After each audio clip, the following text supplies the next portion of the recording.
ယခုနှစ်ဇွန်လ22ရက်နေ့ကနေ29ရက်နေ့အထိကျင်းပမယ် NSC နိုင်ငံတကာကာတွန်းရုပ်ရှင်ပွဲတော်မှာ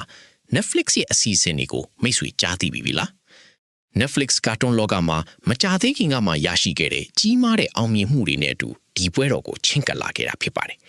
သူတို့ရဲ့လက်ရှိခြေလှမ်းတွေကမိတ်ဆွေကိုဘယ်လိုမျိုးစိတ်ဝင်စားစရာအနာဂတ်တွေကိုပြသလာအောင်မလဲဆိုတာစောင့်ကြည့်ခြင်းစရာပါပဲ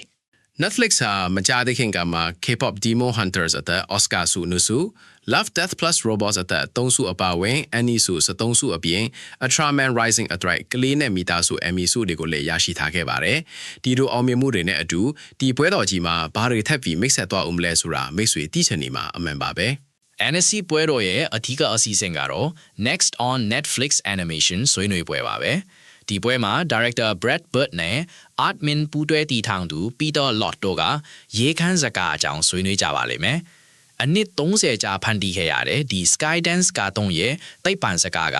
ဒီနှစ်နောက်ပိုင်းမှာစတင်ပြသမှာဖြစ်ပါတယ်။ ဒီပွဲမှာပဲ Jason ရိုက်မှန်တဲ့အဖွဲ့ထားတဲ့ဖန်တီးထားတဲ့ Ghostbusters Cartoon Series ရဲ့တီးတန့်ရုပ်ထွက်ကိုလည်းကြည့်ရှုရမှာပါ။ဒါအပြင် Sony Pictures Imageworks ကထုတ်လုပ်တဲ့ Charlie နဲ့ Chocolate စက်ရုံရဲ့ရုပ်ထွက်အသစ်တွေကိုလည်းမိတ်ဆက်ပေးပါလိမ့်မယ်။ဒီစကားနှစ်ခုစလုံးက2029မှာပြသဖို့စီစဉ်ထားပြီး Ricky Gervais ကတော့သူ့ရဲ့ Alley Cats အတွက် Masterclass ကိုဦးဆောင်သွားမှာပါ။ဇွန်လ23ရက်အင်္ဂါနေ့မှာတော့ Director Alice Su နဲ့ John Reaper တို့ကသူတို့ရဲ့ကာတွန်းရုပ်ရှင် Steps ရဲ့လက်ရှိဖန်တီးမှုအခြေအနေတွေကိုရှင်းပြသွားမှာပါ။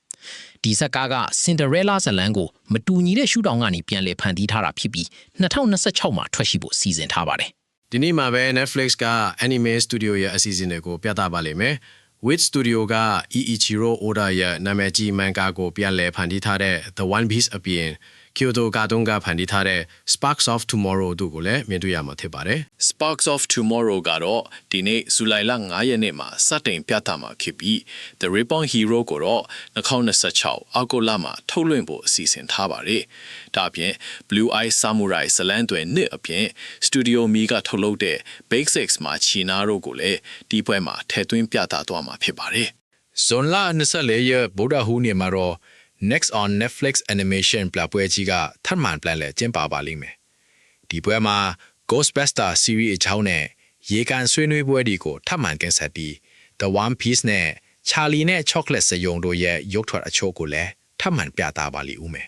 ။ဒီညနေခင်းမှာတော့ K-pop Demon Hunters စကားရဲ့ကဘာအနတ်အောင်မြင်မှုတနည်းပြအထိမ်းအမှန်အဖြစ်ပရိသတ်နဲ့အတူတချင်းဆိုတဲ့အစီအစဉ်လည်းပါဝင်ပါတယ်။ဇွန်လ25ရက်ကြာသပတေးနေ့မှာတော့Ricky Gervais ကသူ့ရဲ့ Alley Cats ကာတွန်း series အကြောင်း Masterclass ကိုဦးဆောင်ပါလိမ့်မယ်။ဒီဇာတ်ကားဟာဩဂုတ်လမှာစတင်ပြသမှာဖြစ်ပြီး Elliot Dia နဲ့ပူးတွဲရိုက်ကူးထားပါတယ်။မိတ်ဆွေဒီကာတွန်း series ရဲ့အသေးစိတ်အချက်လက်တွေကိုသိလို့ပါကဆက်လက်ပြီးတော့နားဆွင့်ဖို့လိုအပ်ပါလိမ့်မယ်။ Yugi Igarashi ရဲ့ The Reborn Hero ဇာတ်ကားတော့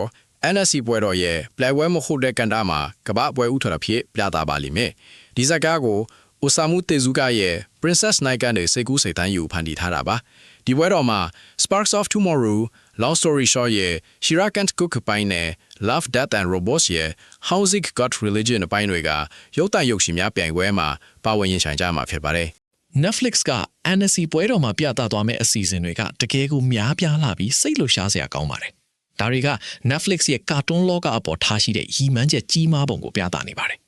ဒီလိုကြီးမားတဲ့ project တွေရဲ့အနာဂတ်ရွေ့လျားမှုတွေကိုအချိန်နဲ့တပြေးညီသိရှိနိုင်ဖို့အတွက်မိတ်ဆွေအနေနဲ့ဆက်လက်ပြီးတော့လေ့လာနေဖို့လိုအပ်ပါလိမ့်မယ်